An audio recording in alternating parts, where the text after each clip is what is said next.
Before we dive into the blood-soaked madness of this 88 film slasher classic collection review, a quick heads up for listeners and viewers alike. These episodes come straight from the podcast Under the Stairs archives, recorded before the launch of the YouTube channel and long before video podcasts became part of the show.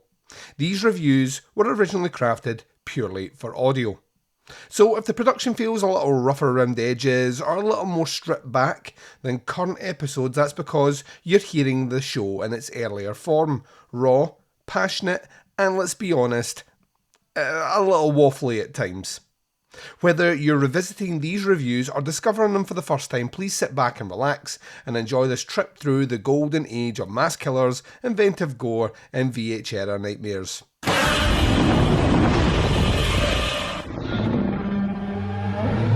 This podcast is not safe for work and will feature movie spoilers. It will feature scenes described of a graphic nature. It will contain language which most listeners may find offensive. Welcome to the podcast Under the Stairs.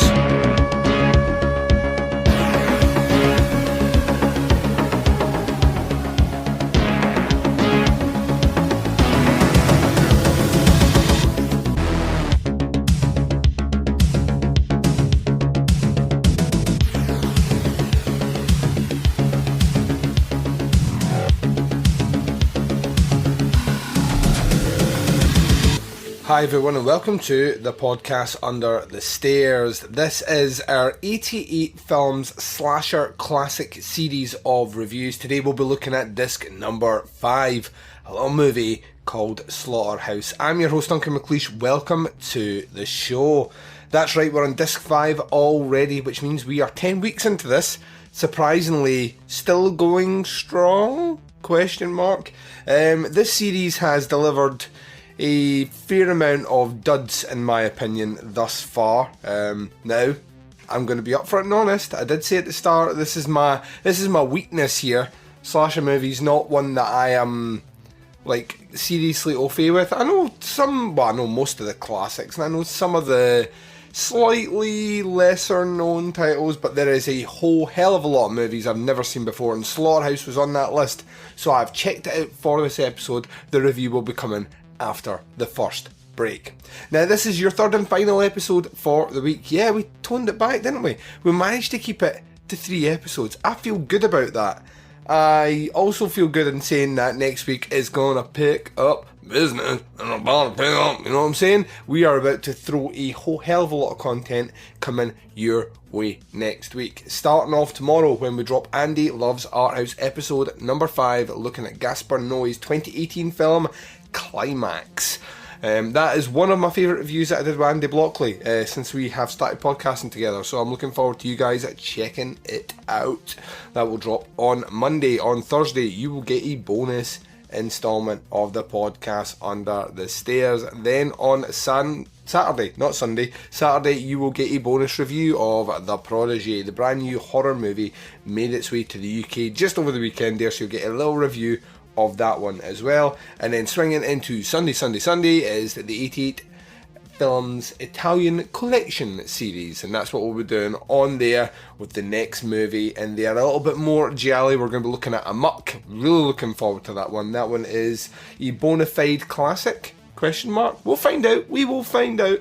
The collection over there doesn't have the terms classic like this one does, which has been questionable to say the least. So yeah, that is what is coming up for your perusal, ladies and gents. Just want to spin off a very big thank you to everyone who has been supporting the show this year. Numbers have been incredible. Feedback has been phenomenal, and everyone seems to be getting down with a lot of the new kind of stuff we're doing. Not only in the formula, just in general having less guests on, more content driven purely by myself, but the kind of newer show ideas we've been putting out seem to have been well received, and that's including our look at the Choose Your Own Horror podcast review adventure, which has turned out to be a ton of fun and given me insight into some movies that I'm finally ticking off my list, and you guys are choosing wisely at the moment. We'll see if that continues. The trend may not continue much longer, but at the moment we're all on the same page, ladies and gents. We're in it together.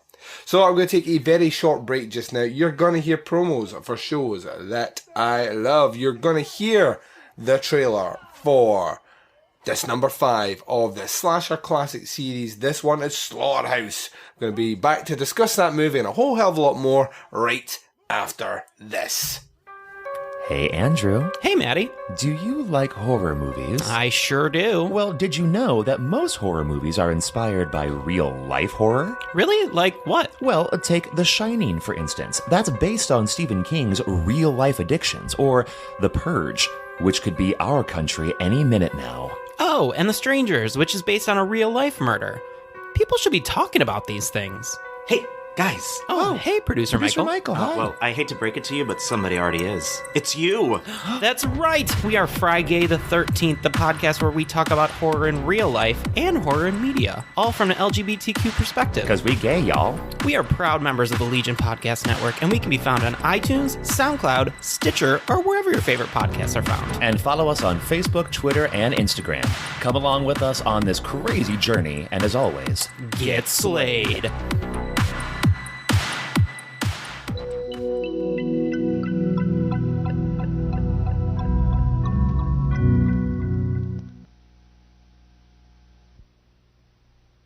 Little piggy went to the market.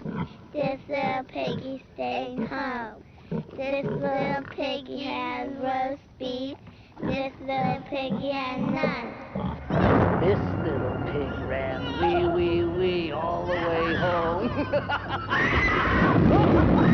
Slaughterhouse.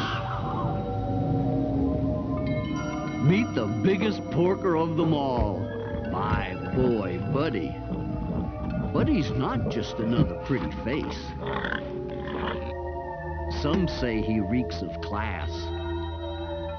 Others say he just reeks. Buddy's a good boy, but he has what you might call basic hygiene problems. Sometimes Buddy likes to mess around. Slaughterhouse. And sometimes kids play in Buddy's slaughterhouse. And they make fun of Buddy. But Buddy likes to play with his friends. Let me go, fat boy! Slaughterhouse. Don't scare the poor thing, boy. Take off that damn mask. That's better. But don't mess with his hogs.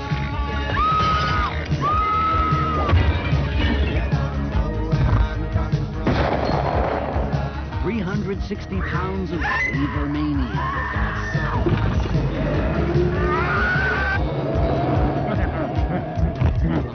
Buddy, he's going hog wild at the Slaughterhouse. You're next, little pig.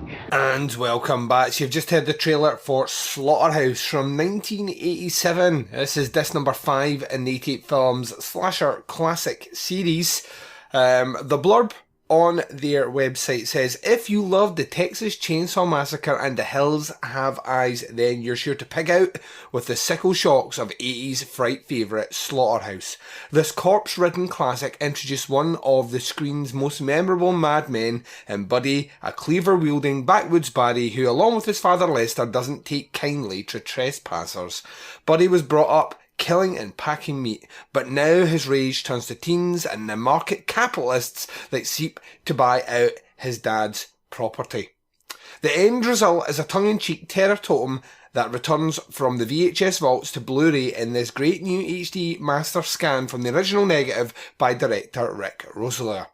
The special features on this one, what's region unlocked, brand new director approved uncut HD transfer, interview with the director, audio commentary with the director and Jerry Onco, an interview with Jerry Onco, raw on-set footage, Buddy Meets the Public featurette, TV trailer, which is in HD, TV spots, a no smoking trailer, 88 Films trailer reel, and a reversible sleeve.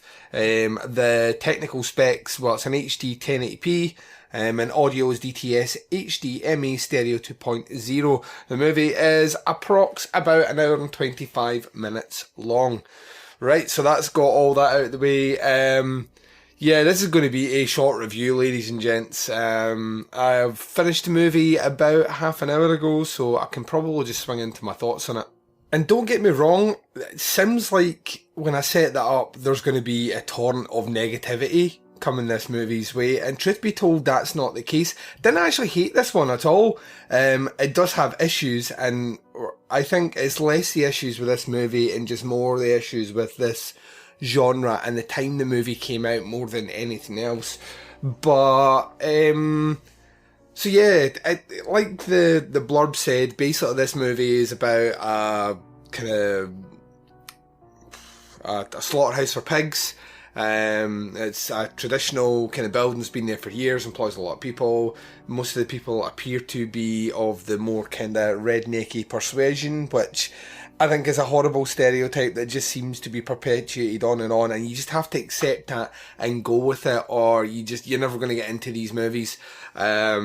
But I at times think the characters are, deliberately fucking dumbed down in a way which kind of feels a bit too cliche even by 87 standards. But let's rein back from that level of criticism here. So basically, we're following about two or maybe three different stories here, essentially all the same story.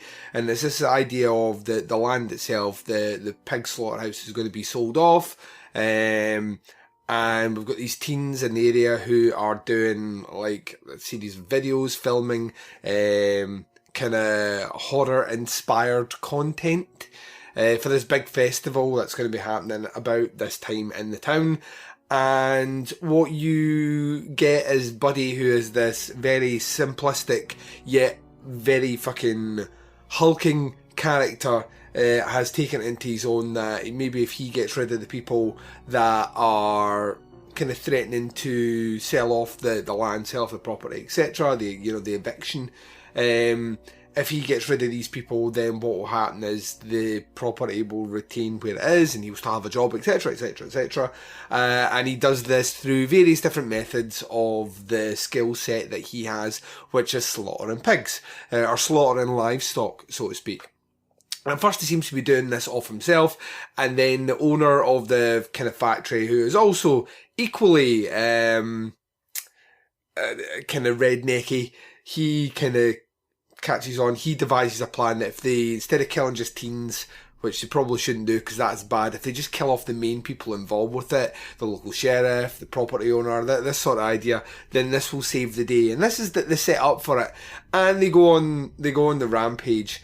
And yeah, that's really the kind of layout of this story. There are some things I quite dug about Slaughterhouse, if I'm honest. I thought some of the kills, albeit by 87 standards, the practical effects should be a lot better than this, were actually kind of well done. They don't really try and do anything that is so absurd or so ludicrous that it doesn't work. If a cleaver comes down and slashes someone, well, that person's body is, facing that character, so its back is to the camera. When they turn around, there's a spray of blood. That works for me. It's a simple effect, but it works for me. I don't need to see, like, really shitty fake effects. So, that to me works in its favour. I think some of the dialogue is actually not terrible, to be honest. Some of the acting is above standard, particularly the owner of the kind of slaughterhouse himself, the older guy. He's actually quite a good character. I think he's played by Don Barrett, and he's brilliant in this one. He borders the line of what could be classed as cheesy dialogue and actually well-placed dialogue, and it seems the tone works very well in the movie for that reason. Buddy, the cleaver-wielding killer that is apparently endearing according to films, I could take or leave him, to be honest with you. As a character, he not really holds any interest for me. Obviously his frame and the nods towards things like Texas Chainsaw Massacre are certainly there, but I was more interested in the older guy whose business was going out, and his slow descent from, well, can we do this, to, yeah, maybe we can do this, to pure lunacy at the end of this movie, where, he's basically standing there with a knife in the mud, in the rain, trying to kill this girl and her father and being run over by a car, etc. I thought the last shot of this movie was shit. I really didn't like that. Oh, he's behind you in the car. Oh, this is the big reveal that the killing will continue, sort of thing. Was just a bit. Do we need that? Probably not. I would have much rather this was a self-contained story. And I don't know if there's a wink and a nod to potentially more movies after this, which never happened. I'm not sure. What else the movie actually does have in its favour is its humour. I actually think the kind of quirky late 80s tone of a mix between, it feels at times almost like if you're in the UK, this kind of wink wink nudge nudge towards the Carry On movies. And the actual kind of template, the archetypal template of a slasher movie works really well to its credit as well. So you've got that working to, which was surprising to me, because when the goofy music kicked in, my eyes rolled and almost never came back. I was like, oh, here we go, the worst elements of the Texas Chainsaw Massacre, the worst elements of The Hills Have Eyes, the worst elements of The Last House on the Left, the worst elements of, the Town That Dreaded Sundown, this kind of goofy hillbilly music and, bumbling cops and all the rest. But actually, it juxtaposes really well with the slasher formula here in a way which didn't feel off-putting, and if anything, actually, I think works to its credit and makes it watchable, I think. Don't want to go OTT here, it's not a great movie, but compared to our previous slasher movie, which I really did not like, this one felt like a step in the right direction. It does have some issues. Its big issues are there's a whole hell of a lot of who gives a fuck in this movie. I don't like any of the characters. I don't really want to see anything nice happen to any of the characters. I actually don't even care when anything bad happens to the characters. And it has a real problem with that.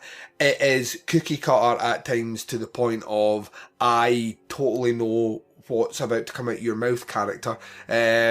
And that's a bit frustrating. And there's nothing in here really that makes it a remarkable movie. Certainly, you have to give them credit for the limited budget that they had, and what they could do at the time, and what they managed to do at the time, which I think is a big deal from my perspective. It's very, very difficult to. It's very difficult even back then to make a movie, but to be able to pull a movie in together which has the tonality that this does, to be able to bring in the special effects that it does, which aren't great but are not terrible by any stretch of the imagination, and get the runtime without feeling like you're padding, I think you deserve credit for doing that.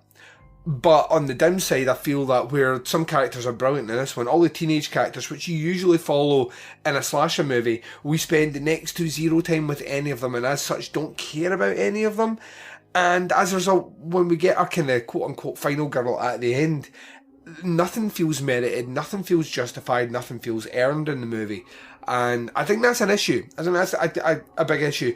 Also, when it got to the end, I kind of just felt like I'd killed a bit of time, but not really been emboldened by watching this in any way, shape or form. So I kind of feel like these classics in the Italian collection should be an opportunity for people to fill in the blanks of movies they've never seen before. And if you're going to be able to do that, then that's a cool thing. In the case of this one, does this movie deserve to be on Blu-ray? I'm sure it has a rabid fan base out there, and that's awesome for them, but had this not been in the Slasher Classics collection, I would never have owned this movie, and I'd probably never want to own this movie. I think that's where I ultimately land overall with it. It's certainly not a bad movie by any stretch of the imagination, just not a good one either. And head and shoulders better than the movie we've tackled the last 2 weeks, which have just been an exercise in frustration from my point of view. This one is a step in the right direction. I can't go super far and say that I really liked this one, loved it, but I did like it. And as a result of that, my grade has to be a 3. I'm surprised that I'm saying that myself. I kind of thought in the first 10 minutes of watching the movie this was going to be a hard pass, but I would say unless you're a completist, I wouldn't rush out to check out Slaughterhouse. So it's not one that I would mark as high on the list of anyone wanting to do a deep dive into the slasher genre. And certainly you could put on a very strong case that this is kind of slasher adjacent and not fully a slasher movie. And I don't necessarily think I would argue with you on those points either. It certainly has merits and points which bring them into that subgenre without necessarily having both its feet in the pool, if you know what I mean. So yeah, a 3 for Slaughterhouse. Short review, but there's really not a lot to say about this one. I can't really talk about the cinematography because it's not really there. The special effects we've kind of talked about, and the acting we've talked about. The score is goofy and ridiculous and at times got a bit annoying, and that's really all I can say about this movie. 3 out of 5 for Slaughterhouse. I'm going to take my final break of this very short episode. I was expecting this to run a bit longer than it did, but when I come back I will be closing out the show and I'll be doing it right after this. And you've been listening to the podcast Under the Stairs. This has been our 88 film slasher classic series, looking at disc number 5, which was Slaughterhouse from 1987. That's that one in the bag, which means in 2 weeks' time we'll be looking at disc number 6, a movie that I know very strongly by reputation, but this is another one I've never seen before, and we are kind of slowly sliding towards some more established exploitation directors. This one coming from the great Fred Olen Ray. So this one, disc number 6, in 2 weeks' time will be Hollywood Chainsaw Hookers. According to the 88 Films website, it says, one of the most controversial classics of the video era comes to Blu-ray in this new director-supervised HD scan from the original 35mm materials. Hollywood Chainsaw Hookers was heavily censored upon its UK release after British censors failed to appreciate the movie's mix of macabre gore and crimson-caked comedy. Now unleashed in all of its uncensored glory, this colourful bout of carnage from ace B-movie expert Fred Olen Ray, who did Scalps, brings together two of cinema's most beloved scream queens, Michelle Boller from Nightmare Sisters and Linnea Quigley from Return of the Living Dead. Quigley plays a stripper who is tricked by a private investigator that suspects she might know something about a slate of city-wide murders, whilst Burr's Essie, the prostitute servant of the shady cult leader. The catch, the newfound set worships the chainsaw and like nothing better than to sacrifice a few new victims. As such, a loyal, sanguine, loving lady takes to the streets and tries to pick up some horny Hollywood street cruisers, packed with babes, boobs and bloods, and highlighting a stand-up performance by Leatherface himself, Gunnar Hansen. Hollywood Chainsaw Hookers belongs in the collection of any self-respecting splatter movie buff. This specific release is packed to the gunnels because it also has Linnea Quigley's Horror Workout, a bonus feature directed by Puppet Masters Kenneth Hall, and stand the beautiful blonde icon of Hollywood Chainsaw Hookers in an alluring, creature-packed Fear Fitness video. Join former Playboy pin-up Linnea as she whips zombies and other monsters into shape, all with a little bit of cheeky and sexy charm that we would expect from the legendary Scream Queen. What else is on this? Is a brand new director overseeing restoration. We have brand new audio commentary with Fred Olen Ray and David Ducotto. Audio commentary with genre expert Callum Waddell, director of Slice and Dice, the slasher film Forever, and Justin Kurthwell, author of Teenage Wastelands, the slasher film Uncut. It's got the original theatrical trailer, Fred Olen Ray's Night Owl Theatre, Remembering Chainsaw Hookers 27 Years Later, HD featurette, archive making of documentary, and reversible sleeve with original poster art. This is region locked to region code B and runs about, about an hour and 15 minutes. Ooh, I'm liking this movie already. So yeah, that's the movie we'll be covering next. Very much looking forward to this one because, like I say, I know it by reputation but have never seen it. It popped up quite a lot when looking at the Video Nasty stuff for doing the Nasty a while ago of movies that were heavily censored by the UK. So I'm kind of looking forward to finally delving in and seeing what all the fuss is about. So that will be coming in 2 weeks' time. Remember, next Sunday is another 88 Films Italian collection movie, and we'll be looking at the kind of sleazy giallo Amok. There's a multitude of ways to check out podcasts Under the Stairs. As always, I say check us out on Apple Podcasts. Come across, subscribe to the feed. That way you get the shows as and when they drop, and access to the entire back catalogue of Teapot's content, as well as leaving us a rating and a review. It's the best way to support us on that platform. You can also check us out at Stitcher Smart Radio, SoundCloud, Google Play, TuneIn and Spotify. Come to our website, it's tputscast.com, and if you want to throw us some money and get some cool merch like posters and enamel pins, you can do that by going to tputscast.bigcartel.com. Visit our Facebook pages if you want to join in with the other listeners in the group page and interact and chat about movies and such like. You can do that by going to facebook.com/groups/tputscast. If all you want to know is when the shows are dropping, occasionally check out a live stream or a Thursday live stream, then you want to be on the Facebook page. That's facebook.com/tputscast. And you can interact with myself and the Baz on the twin prongs of social media sexiness. Instagram and Twitter both can be followed at tputscast.